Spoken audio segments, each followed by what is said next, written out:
This is the third of 3 Money Talks this month. Instead of our usual October stewardship testimonies, I've been raising a challenge for us all to bring the financial part of our lives into sync with our discipleship. I began 2 weeks ago by asking, why is money such a taboo topic for us as Christians? We have this whole huge area of our lives, one that takes all sorts of attention and emotional energy, and we put it off limits for discussion with even our closest Christian friends. Why is that? And I challenged you to break that taboo, to find a small group or a prayer partner and talk about how and why you use your money the way you do. Then, last week, I did just that with you as a means of breaking the ice. I told you what my wife Sarah and I make and what we give and how we use our money. I wanted to show that we really can talk about this with trusted friends, with the goal of growing as disciples in this important area of our lives. I want to add one more word. Put your money where your mouth is.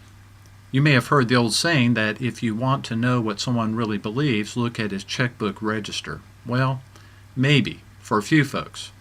But most of us have never really thought and prayed that much about our money.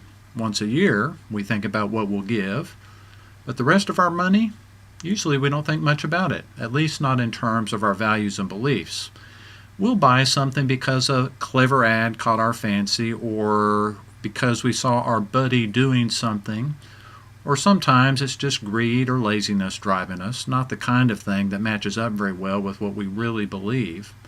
But since we leave our financial lives largely outside of our discipleship and its values, and because we don't talk with each other about these things, then we don't see the disconnect. What would it mean for you to budget with the intention of putting your money where your mouth is, of making your finances their own kind of statement of faith? There's a place in such a budget for food and shelter and for entertainment and savings and so on. Not everything would change, but some would. We'd add some here and cut some there. Why? Because our intention is to put our money where our mouth is, and specifically where our mouth is as we say what we believe about following Jesus. Then our checkbook register really would state our beliefs. We'd be putting our money where our mouth is. Money talks.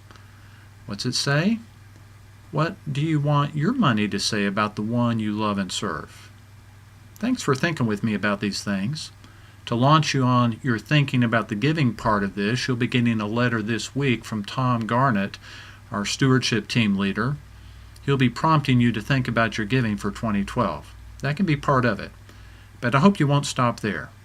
May God be glorified in all that we are, and even in all that we have.